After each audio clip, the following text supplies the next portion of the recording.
Hello everyone, welcome back to online study zone. आज हम इस वीडियो में बात करने वाले हैं साइंस के कुछ इंपॉर्टेंट क्वेश्चंस जो कि डेली डोज आपका थर्ड रहने वाला है और ये पीवाईक्यू पे बेस्ड है जो कि आपके अलग अलग पेपर्स में पूछे गए हैं।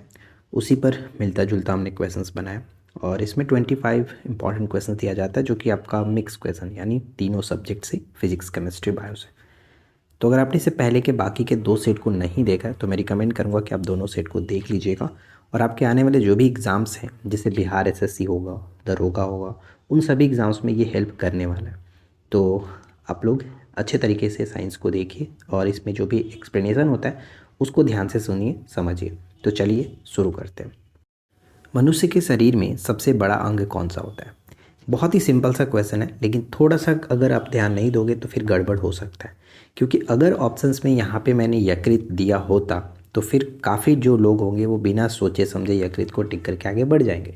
लेकिन ध्यान देने वाली बात ये हो जाएगी कि यहाँ पे सबसे बड़ा अंग पूछा गया है। जब सबसे बड़ा अंग पूछा जाता है तो वहाँ पे फिर हम त्वचा को टिक करेंगे।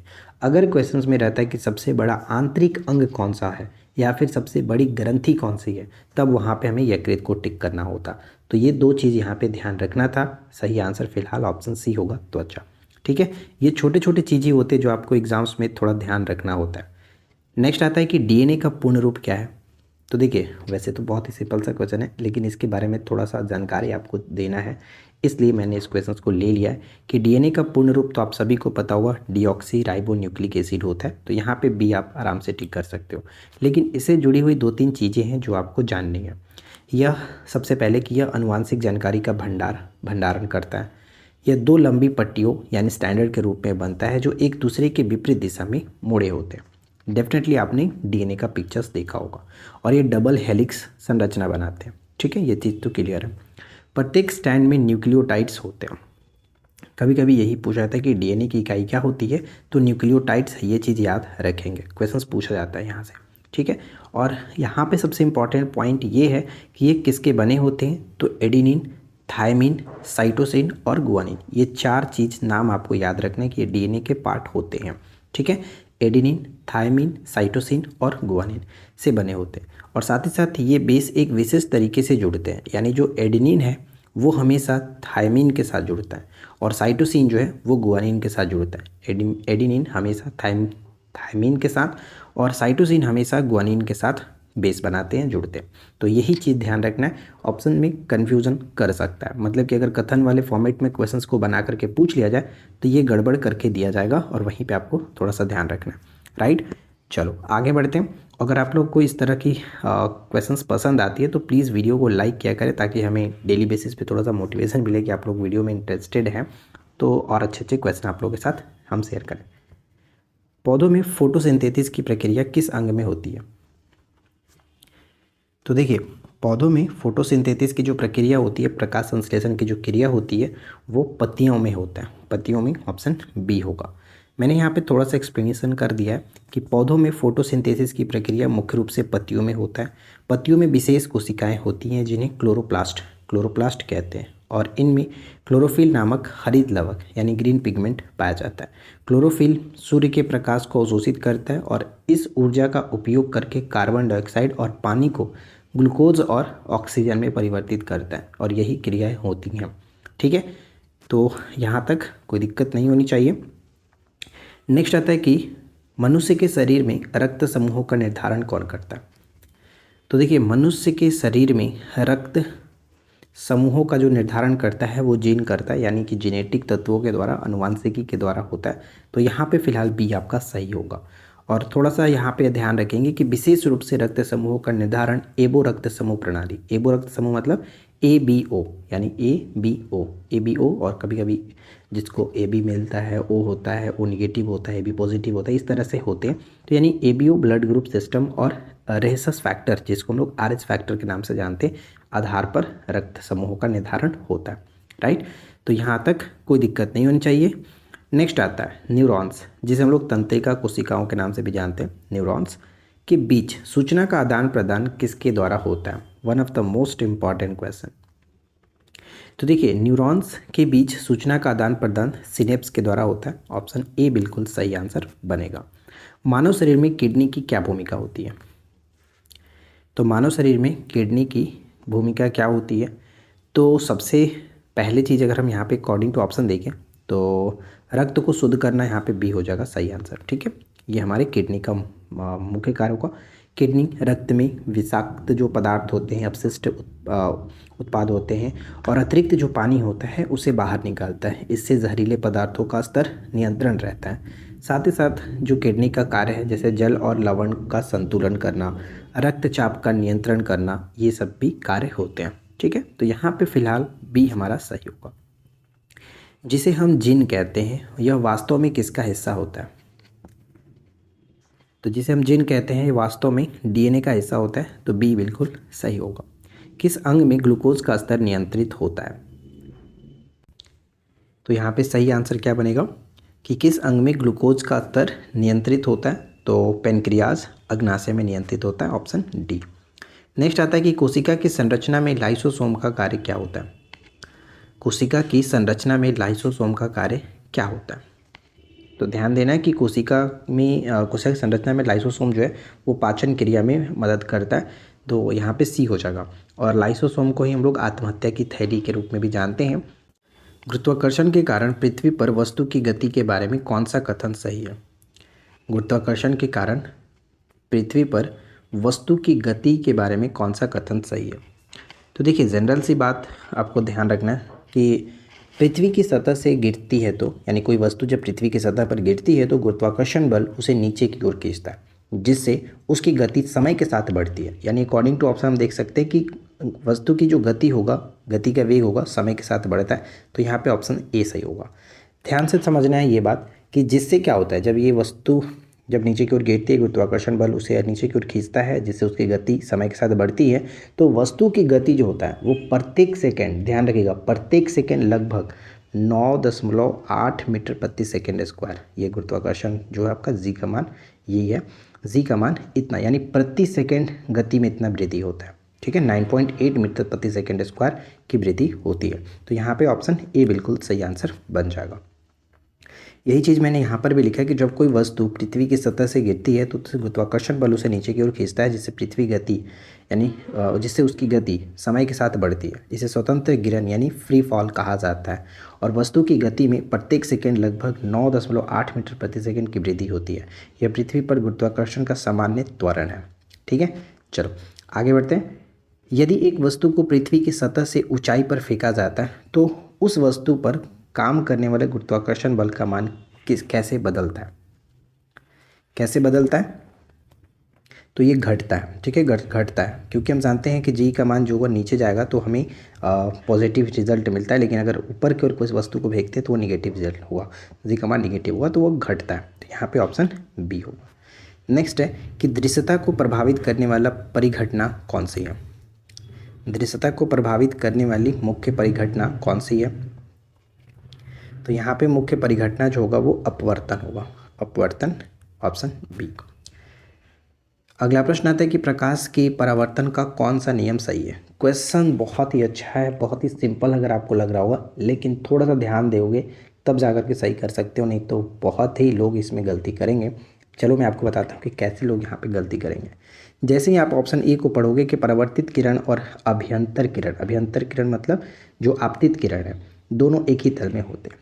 सही बात है, जनरली आप जानते भी होंगे कि परावर्तन के नियम के अकॉर्डिंग आप जानते हैं कि आपतित किरण, परावर्तित किरण और अभिलंब तीनों एक ही तल में होते हैं। तो अकॉर्डिंग टू ऑप्शन तो थोड़ा सा ये सटीक लग रहा है, लेकिन अगर आप ऑप्शन डी पर जाओगे तो परावर्तित किरण और अभ्यंतर किरण के बीच का कोण बराबर होता है, यानी कोण आई बराबर कोण आर होता है। ये तो सटीक है, क्योंकि परावर्तन का दूसरा नियम ये बिल्कुल सही है।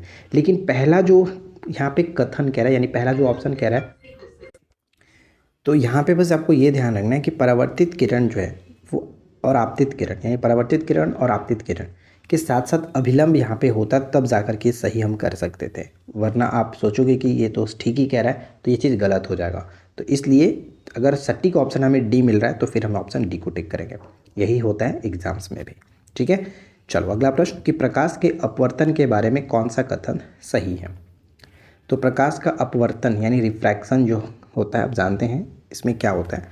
तो प्रकाश का वेग किसी घने माध्यम में कम हो जाता है। चलो जाहिर सी बात हम इसको समझ लेते हैं। चलो मान लेते हैं कि एक प्रकाश इधर से गुजर रहा है, ठीक है। ये ऊपर वाला जो हवा है और नीचे जो कि कांच मान लेते हैं, ठीक है, क्योंकि कांच की तुलना में तो ये हमारा सघन हो गया, घना माध्यम हो गया। तो जब प्रकाश यहाँ से यानी हवा से जब कांच में प्रवेश करेगा तो इसका डेफिनेटली आप कह सकते हो कि इसका जो वेग होगा वो कम हो जाएगा। तो सही ऑप्शन ए हो जाएगा, सही बात है, ठीक है, ऑप्शन ए को टिक करेंगे। नेक्स्ट आता है कि यदि किसी वस्तु को उत्तल दर्पण के सामने रखा जाए तो प्रतिबिंब कैसा होगा, यानी कन्वेक्स मिरर के सामने उत्तल दर्पण के सामने रखा जाए तो प्रतिबिंब कैसा होगा। तो देखिए प्रतिबिंब जो होगा वो आभासी और सीधा बनेगा, आभासी और सीधा बनेगा, तो बी को टिक करेंगे। मैंने दर्पण और लेंस पर मिलाकर के एक वीडियो बनाया था जिसमें बहुत सारे अच्छे अच्छे क्वेश्चन मैंने दिया है और उसको पिक्चर्स के थ्रू समझाया भी है कि अगर आप वस्तु को कहाँ रखते हो तो कहाँ बनता है। अगर आपने उस वीडियो को नहीं देखा तो देख लीजिएगा यार, सर्च करके देख लेना, दर्पण लेंस आधारित प्रश्न by online study on, search कर लेना, मिल जाएगा। कोनिका लेंस जिसे हम लोग कनकेव लेंस के नाम से जानते हैं, कनकेव लेंस का हिंदी अगर आप अच्छे से समझोगे तो ये अवतल लेंस हुआ। अवतल लेंस का उपयोग हम लोग कहाँ करते हैं, कनकेव। अच्छा याद कैसे रखेंगे, देखिए कोनिका लेंस कहने का मतलब तो आपको समझ में आएगा नहीं कि अवतल है कि उत्तल है, और कनकेव जब आप पढ़ रहे हो तो कैसे क्लियर करेंगे कि कनकेव जो है अवतल है या उत्तल है, तो इसको भी मैं आपको अच्छे से समझा देता हूँ, देखो याद रहेगा आराम से। कनकेव हो गया और एक होता है कन्वेक्स। तो कन्वेक्स जब आप पढ़ रहे हो तो बहुत ही शॉर्ट में क्लियर हो जा रहा है, कन्वेक्स तो मतलब छोटा, पढ़ने में छोटा लग रहा है तो यानी कि ये उत्तल होगा, ठीक है, उत्तल। और जैसे ही अगर आपको पढ़ रहे हो कनकेव तो ये थोड़ा सा बड़ा लग रहा है, तो बड़ा लग रहा है तो अवतल वाला बड़ा लगता है, ठीक है, अवतल बड़ा होता है। समझ में आया। चलो तो कनकेव लेंस का उपयोग हम लोग करते हैं कहाँ पर, तो अवतल लेंस का इस्तेमाल जाहिर सी बात है कि हम लोग निकट दृष्टि दोष को दूर करने में, सुधार करने में किया जाता है, तो बी यहाँ पे करेक्ट है।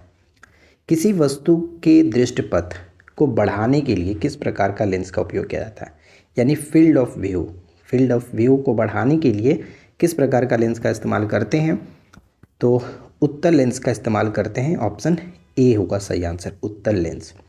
नेक्स्ट आता है कि प्रकाश का वेग किस पर निर्भर करता है।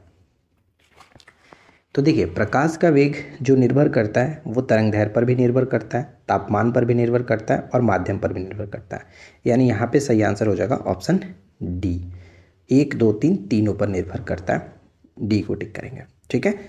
किस सिद्धांत के अनुसार प्रकाश की गति किसी माध्यम में बदलती है, किस सिद्धांत के अनुसार प्रकाश की जो गति है वो माध्यम में बदलती है, तो हम जनरली जानते हैं अपवर्तन का सिद्धांत, अपवर्तन के सिद्धांत में माध्यम के अकॉर्डिंग प्रकाश की जो गति है बदलती है, लेकिन ऑप्शन में तो दिख नहीं रहा, न्यूटन का सिद्धांत, गैलीलियो का सिद्धांत, ह्यूजेंस का सिद्धांत, तो यही सही आंसर होगा।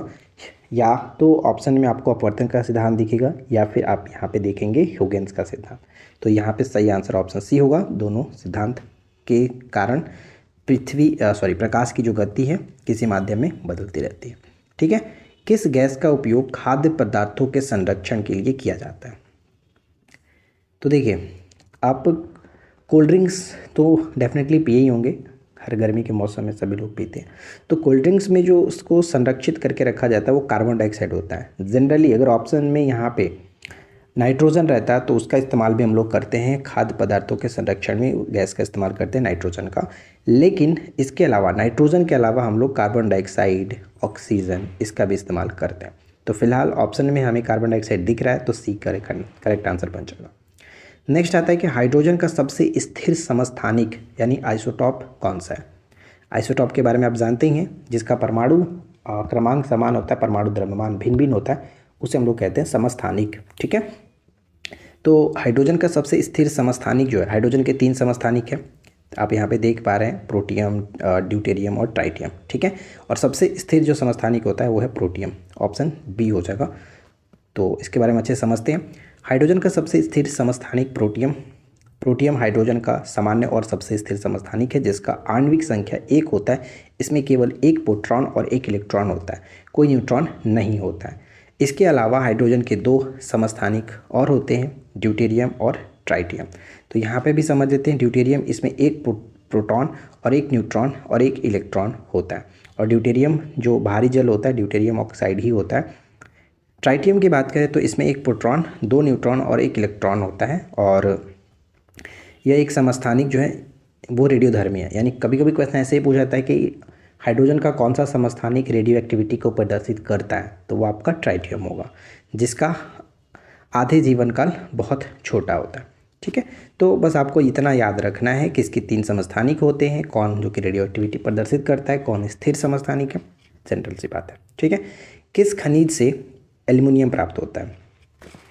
तो यहाँ पे जो बॉक्साइट है, बॉक्साइट से एल्युमिनियम प्राप्त होता है। बॉक्साइट का आप सूत्र याद रखो, Al2O3 × 2H2O। कई बार ये क्वेश्चन पूछा जाता है, तो याद रखना। ठीक है, नेक्स्ट आता है हमारा फुल रेन। तो फुल रेन जो है किस प्रकार का बहुलक है? तो ध्यान रखिएगा, फुल रेन जो है वो बेकमीन का बहुलक होगा। यहाँ पे सी को टिक करेंगे और इसके बारे में अच्छे से समझ सकते हैं। फुल रेन जो है वो जो C60 आप देख रहे हैं, C60 का मतलब कि 60 कार्बन परमाणुओं से बना होता है, कार्बन का बहुलक होता है। इसे अक्सर बकमिंस्टर फुल रेन के नाम से जाना जाता है, क्योंकि इसकी संरचना जो है बकमिंस्टर फुलर के द्वारा की डिज़ाइन किया गया था, जो ज्यामितीय आकार से मिलती जुलती है और एक गुंबद जैसी होती है। ठीक है, चलो आगे बढ़ते हैं। एक लकड़ी के टुकड़े को पानी के नीचे पकड़कर रखने पर उस पर कितना उत्प्लावन बल लगेगा? उत्प्लावन बल किसे कहते हैं? जब पानी के नीचे से कोई फोर्स लगता है, जब किसी वस्तु को हम लोग उठाते हैं तो आपको पता होगा कि थोड़ा सा हल्का महसूस होता है। क्यों? क्योंकि वो नीचे से उस पर एक फोर्स लगता है पानी से, तो उसको हम लोग अपथ्रस्ट कहते हैं, हिंदी में उसको उत्प्लावन बल कहा जाता है। तो लकड़ी के भार के बराबर उस पर बल लगता है। ठीक है, ऑप्शन यहाँ पे ए हो जाता है। नेक्स्ट प्रश्न आता है कि स्फलराइट जो है वो किस तत्व का अयस्क होता है? स्फलराइट जो है वो अयस्क है आपका जिंक का अयस्क है। ऑप्शन यहाँ पे डी को टिक कर सकते हैं। आप देखेंगे कि सल्फराइट मुख्य रूप से जिंक का अयस्क है और यह खनिज है जो कि आमतौर पर जिंक सल्फाइड के रूप में पाया जाता है। ठीक है, तो आई होप कि फ्रेंड्स आप लोगों को आज का ये 25 क्वेश्चन अच्छा लगा होगा। वीडियो कैसा लगा नीचे कमेंट्स करके ज़रूर बताइएगा। वीडियो अगर आपको अच्छा लगा तो प्लीज़ वीडियो को लाइक एंड शेयर करिए। चैनल पे पहली बार है, सब्सक्राइब करके नोटिफिकेशन बेल आइकन को ऑल पे सेट कर लीजिए। हम मिलते हैं आपके साथ इसी प्रकार के नेक्स्ट वीडियो में नए टॉपिक के साथ। Thanks for watching, keep watching, keep learning, have a good day.